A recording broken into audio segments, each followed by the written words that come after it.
Hey everybody, it's Magic Prepper, and I want to talk to you about hard-hitting firearms for the Clanker apocalypse. We know that robots are on their way. They already exist, they're already doing people's laundry, so it's only a matter of time until our overlords send them to kill us. So, are you prepared for that in the sense of having heavy-hitting guns for those metal bodies? That's something we're going to talk about today because I have a few heavy hitters in my collection that I think about in the same sense as large game or larger than average game, and being able to take just about any animal in North America if need be, and then applying that to any robot style enemy we might have, because, well, the harder you hit, the better when it comes to metal bodies. Now, I do want to say that I think in general, for preparedness, we know that rounds like 5.56 NATO and 9mm Luger have their place and are very good. And if you're not really caught up in those departments, or you're not really where you want to be, I don't think I'd worry as much about this particular topic. However, if you're already squared away in those positions, and maybe you feel like some of your other calibers aren't really opening up any additional possibilities for you, well, this might be a good conversation for you to give you something to think about, because I think there's a high chance that we might eventually deal with enemies that are well armored at the very least, possibly autonomous, and perhaps dinosaurs. So, let's get into it as soon as we get a word in from today's video sponsor. This video sponsor is TacPack. Now, TacPack is a monthly subscription service that supplies you with equipment, accessories, and other items relevant to preparedness. And November's TacPack is the highest value box they've ever sent out. If you sign up for the monthly plus subscription tier, it'll be valued at $446 and only costing you $140 with shipping. And if you use the code READY556, they'll add an additional $110 of value to your TacPack, bringing it up to a total of $556 in overall value, which is huge. Now, of course, TacPacks have a lot of awesome stuff, including SOG fixed blade knives, Enforce weapon mounted lights, Rats tourniquets, Die-Free Co Kung Fu grips, Mantis dry fire systems, and Terminator hot dogs. Not to mention a whole lot of other awesome stuff coming in November's TacPack. There's really never been a better time to sign up. So make sure you check out TacPack.com, sign up for that monthly plus tier subscription, and use that code READY556 to get a ton of value and to support a great company that not only supports this channel, but also supports the 2A community. All right, a big thanks to TacPack for supporting the channel. Now, let's get into the first heavy hitter that I've recently added to the collection, and it's something that I'm going to explore additional possibilities with when it comes to large game hunting and long range precision. And that's going to be my 300 Win Mag, which is a Beretta BRX1. Now, this is a straight pull rifle. This one in particular is now unloaded and empty, chambered in 300 Win Mag. Here's the thing. I know 308 7.62 NATO is the right choice when it comes to logistics and when it comes to a full power rifle round. However, it really doesn't necessarily compare to 300 Win Mag when it comes to power and long range precision. So just to give you some ideas about what I mean by heavy hitting, because there are some numbers that we can throw out there to kind of give you some comparisons to understand where we're at in the sense of power level. So this particular rifle, let's just take a very low quality rifle round in the sense of ammunition and a cost associated with it, which is going to be like PPU, like Serbian ammo, right? So PPU 300 Win Mag, 180 grain jacket of soft point, which is actually what's in this magazine right now, because as I get acquainted with the rifle, I'm shooting some cheaper stuff while also getting very good results in all honesty. But this ammunition is rated at 2,900 feet per second in velocity, which produces 3,378 foot-pounds of energy. Now, that is a lot of energy. And that's why 300 Win Mag can take any animal in North America with the right loading. Now, you can say the same thing about 30-06 and technically 308, but with much less range and much less versatility in the sense of cartridge selection. So, let's compare this to a direct comparison in regard to loadings for 308. Federal Fusion is very good ammunition. I've always had very good luck with it. It's been consistent in the sense of velocity and loading, and it's also been very good in the sense of all the tests that I've seen with it. And Federal Fusion is also basically a jacketed soft point. It is fused in the sense that the core is bonded to the jacket, but Federal Fusion 180 grain, jacketed soft point, 308 Winchester, right? So very similar round in the sense of bullet selection. Is going 2,600 feet per second, velocity-wise, and produces 2,700 foot-pounds of energy. That's 600, nearly 700 foot-pounds less than 300 Win Mag. So in most circumstances, 308 is going to do the job for what you need it to do. But if we really want to step up in power level but still have availability, something like 300 Win Mag becomes very desirable.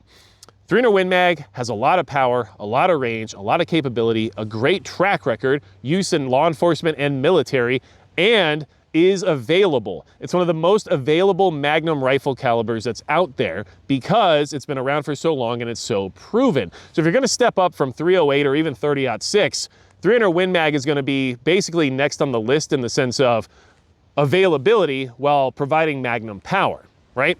So that's just a little bit of a comparison for you. And if we want to drop it all the way down to 5.56, for why it might not be good enough for a Clanker apocalypse, because we do know that robots are going to have very thick skin per se, and we also know that a rifle like 5.56 isn't designed for large game, and if it can't handle large game like elk or moose or bear, then why is it what we would choose for a robot, right? So 5.56, let's just take M855, 62 grain, full metal jacket, steel penetrator, right? It is rated to be at 3,060 feet per second, but it produces 1,289 foot-pounds of energy. So that's not a lot. That's almost a third of the energy being produced by the 300 Win Mag. So your range is depleted, your effect on target is depleted, and yes, you can take deer with 5.56. It can be done. Shot placement matters, of course. And of course, there's a lot of projectile selection out there that would improve your chances of having additional energy on target. But if we're dealing with really large game or the potential for something more armored up, it's really anemic in comparison to even 308, which is sort of getting close to the word anemic compared to 300 Win Mag. So that's why 300 Win Mag is now in the mix. I wanted something that I could learn long-range precision on and actually be able to reach out to some of those distances with efficacy. And I also wanted something that could take any large game in the country. And in all honesty, even where I live, we have moose, and then I have been presented opportunities to go on elk hunts as well as bear hunts. And so there are things in the future that I wanted to be prepared for, but I wanted to maintain a reasonable level of logistics and preparedness in the process. And I think that 300 Win Mag was the right choice for that reason. And I think in this hypothetical scenario of a Skynet style apocalypse situation where we have robotic autonomous enemies, that 300 Win Mag offers a lot in the department of power, okay? So what else am I talking about when it comes to heavy hitters? Well, I think that something else we can't ignore, and this is just my opinion. Actually, let's go ahead and put that mag back in. Yeah, it looks like it might start to snow a little bit or maybe rain a little bit. My gloves are getting caught up on everything because that's what happens when you wear gloves. But it's also why you wear gloves, so you can figure out what works and what doesn't. Oh, that must have been a shotgun wad that made that perfect resting spot for me. Thanks, shotgun gods. Because shotgun's next on the menu. Now, I think most of you probably have a 12 gauge shotgun. And I think at the bare minimum, if you have a 12 gauge, you're in a good spot when it comes to the Clanker apocalypse. And that's because 12 gauge can do a lot of damage and throw a lot of power down range in a very elementary platform, right? So 12 gauge, I think, should just be part of your preparedness menu regardless. But I think for this particular scenario, heavy hitting guns that can do a little bit more in the sense of large game or large metal skinned bodies, 12 gauge is really hard to beat. And I think that for most people, instead of having to go out and get anything specific or anything that might, elevate their power level that they don't already have, 12 gauge can fulfill that role really well, especially at closer ranges. The 300 Win Mag is going to do a lot more for me in order to keep things from getting close to me. If a battle droid invasion occurs right down my street, I don't want to necessarily have to wait till I'm in 12 gauge ranges. However, if all I have is a 12 gauge, I'm still feeling pretty good about my chances compared to something maybe like a 5.56. Why is that? Because 12 gauge has a lot of power and of course all the versatility. So now we know that if battle droids are coming down the street, I can throw slugs at them all day long, and a 12 gauge slug, at least something like Federal Power Shock, 12 gauge 1 ounce slugs, rifled, right? They're coming out of the barrel of this thing at around 1,600 feet per second. and producing around 2,500 foot-pounds of energy. Because, by the way, a 12 gauge is basically like a 72 caliber barrel, a 72 caliber projectile. So it's huge. And so you're throwing a giant piece of lead downrange and hopefully just wiping out any metal that stands in its path. We all know how well it worked on T-1000, and we know that it could easily apply that same level of physics to any other moving mechanism, right? So I think a 12 gauge really has you well set up. This is my Beretta A300 Ultima Patrol. This isn't a Beretta commercial, but the good firearms I own in this department tend to be Beretta, I guess. So here we are. But regardless, I think that 12 gauge has most of you covered, right? So don't be freaking out if all you got's a 5.56 and then the robots start landing. Because like if you got a 12 gauge in the safe, like you should, in my opinion, you should, versatility-wise and utility-wise, there's really no excuse to not have a shotgun, especially price-wise. If we want to go down to like Maverick 88 prices and pick up a shotgun for like nothing, then yeah, I think a 12 gauge puts you in a really good position. And I think that we all know just what they're capable of. This one in particular, I like quite a bit. I think semi-automatic helps a lot when it comes to really throwing down some firepower, but there's nothing wrong with a pump shotgun, and that's probably the most accessible heavy hitter that you can get. Not to mention, 12 gauge shotgun, perfectly capable on any large game in the entire country. And the reason I'm bringing up the large game equation is because if something can take down a grizzly bear, there's a good chance it's gonna handle a robot, right? And so, especially like a C-3PO type, I mean, this thing would just rip its legs off, no problem. So I think that that puts us in a good position. Whereas like, we're talking about guns like, I don't know, 22 long rifle, which can struggle with something the size of like a large raccoon, then I don't know if that's what I'm gonna trust for any type of droid style invasion. Now, this is hypothetical, but also interesting to discuss because I think there are some concerns about like what's coming our way. Whether or not it's like cyborg super enhanced soldiers, whether or not it's straight up autonomous robot kill drones, whether or not it's flying drones. And that's another argument for the 12 gauge for the Clanker apocalypse, because we know they'll have flying autonomous drones for sure, whether or not they're AI controlled by Skynet or by somebody sitting in a trailer somewhere in the middle of Nevada.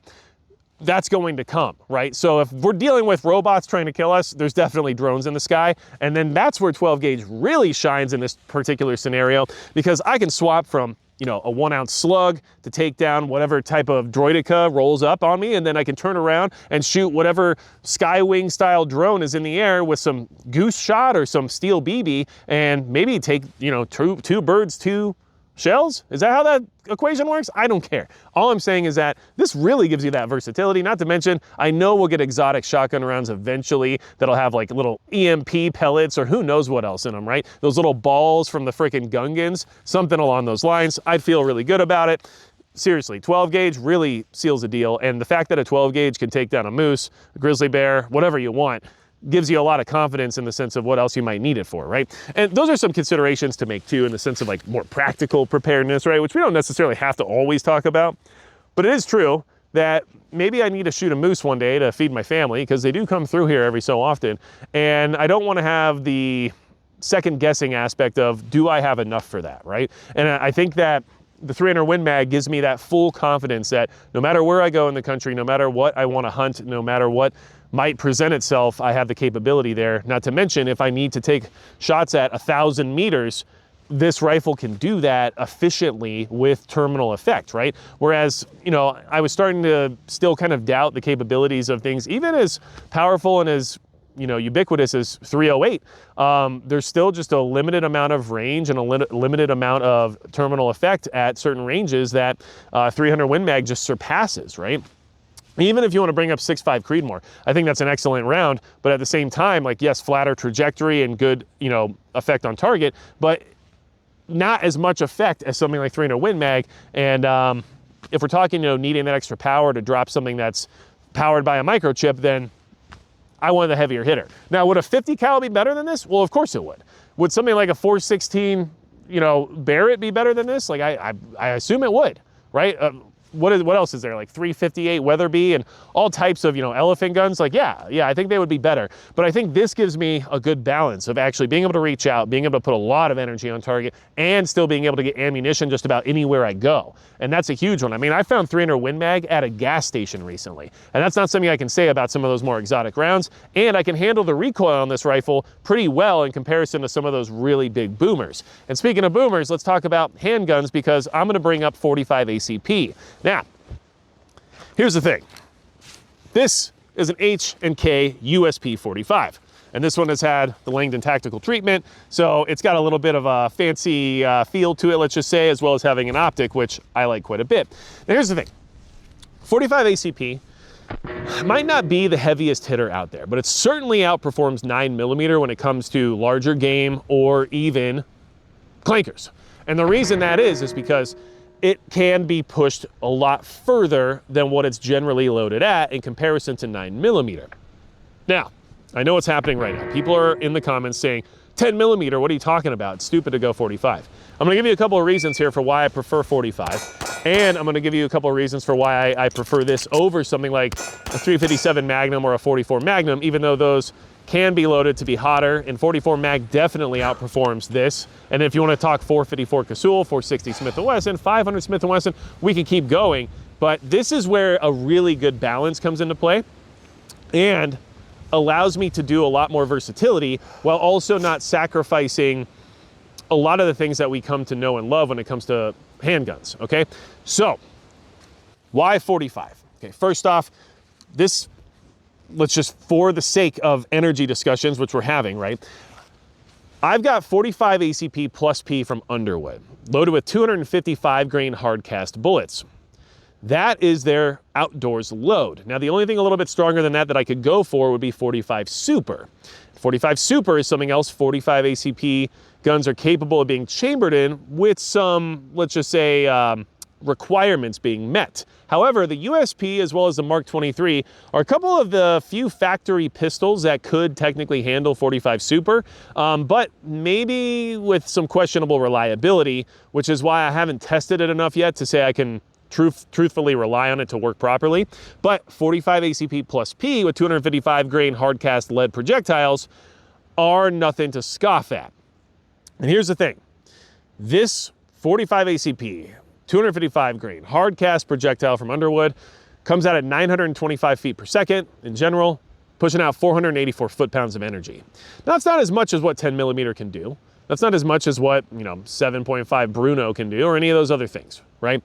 But that's as much as this can do reliably, functioning very well with almost perfection in the sense of a track record of being able to get through as many rounds as you could possibly want with a handgun, while also putting a lot of energy on target. That is a big diameter projectile. Keep in mind that 45 is still 45 calibers, and that means it's a bigger hole than 9mm, than 40, than 10mm, than 357, any of that stuff, okay? But it's also a very versatile platform because I can chamber it in a subsonic load standard issue, which this one actually is, but even easier to shoot in the sense of full metal jacket 230 grain ball ammo, right? So I can really step up and down with a 45 ACP in a way that you can't really do with other semi-automatic pistols, especially because a lot of them won't function properly once you really start pushing the limits. Now let's compare this load, 255 grain hard cast Underwood 45 ACP plus P, to the same exact load in 9mm basically. So Underwood 9mm, 147 grain plus P, which is like the heaviest 9mm you really usually go. I know they can go up to 158 grains, but nobody does that really, right? That's like weird competition stuff. So the plus P 147 grain from Underwood, which has the same exact style of bullet, a hard cast bullet, it's meant to be like the Woods load for 9mm from them.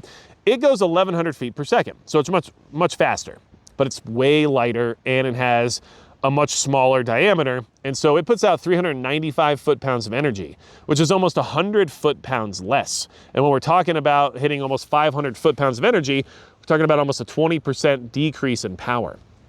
Now, stick with me, I promise. That can still be surpassed by 10mm for sure. But here's the thing. With 45, I have the reliability of the 45 ACP system.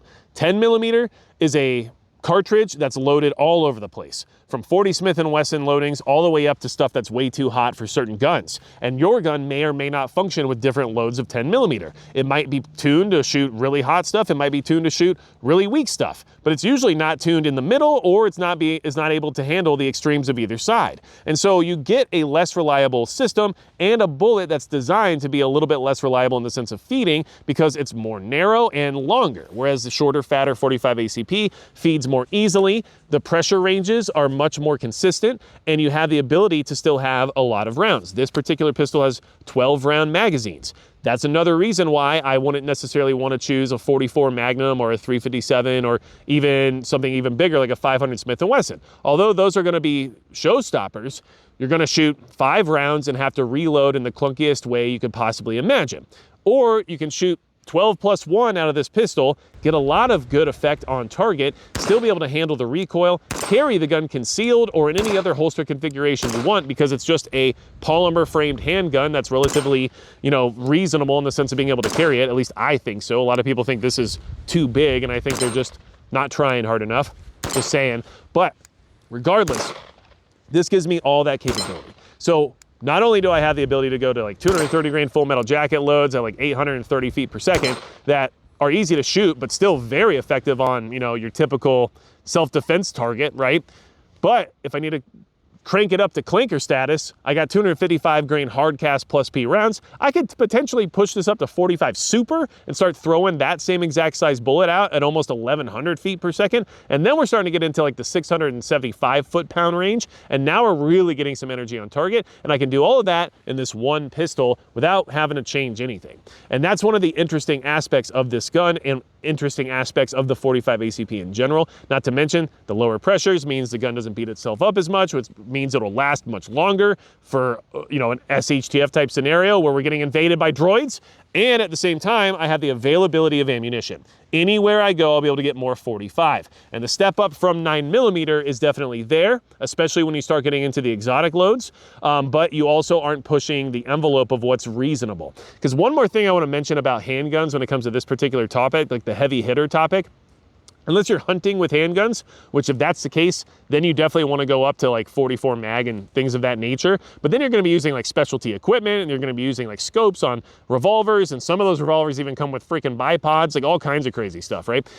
At that point, you have a particular task, but this is to defend yourself during a Clanker apocalypse where the handgun is not necessarily going to be the primary, but if it is the primary, it's still capable and it has a lot of rounds, it's easy to reload, and you can really still do a lot of effective damage without having to get into a position where you're having to practice shooting a 460 Smith & Wesson on a regular basis. Because guess what? I used to own one, I used to shoot it, and I didn't like shooting it, and I didn't shoot it enough to be well trained with it. And by not being well trained with it, I don't think it would do very well for me in any type of emergency situation. Not to mention, one pull of that trigger without hearing protection, because maybe you don't realize you're gonna need it until you do, and you're never gonna hear anything again.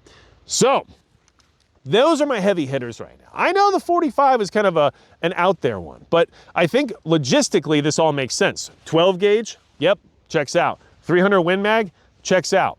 45 ACP, definitely checks out.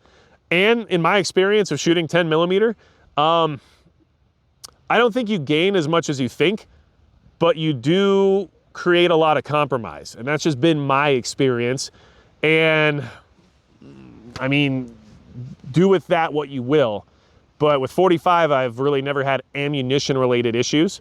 And I've also been able to get to the power level decently required for whatever may occur. And I think that we might be overthinking some of the things regarding handguns when it gets to a certain point, because at the end of the day, a handgun is still a handgun, right? So let me know your thoughts in the comments below. This is just a fun conversation. I'm just hanging out here on the range, having a good time. And honestly, like, this feels kind of like my heavy loadout, where it's like, yeah, 300 Win Mag, 45 ACP, 12 gauge. Sure, I got limited capacity. Yeah, I'm not gonna necessarily be fast, but I mean, doesn't matter what's coming at me. This is the best I got, so. Anything else you need from me, go to magicprepper.com. Make sure you check out the MP Field Tool. We just released the orange version. I think it's legit, and I think it might be helpful for you in case it's something that you consider important for your rifleman kit. And besides that, that's gonna be it for Magic Prepper.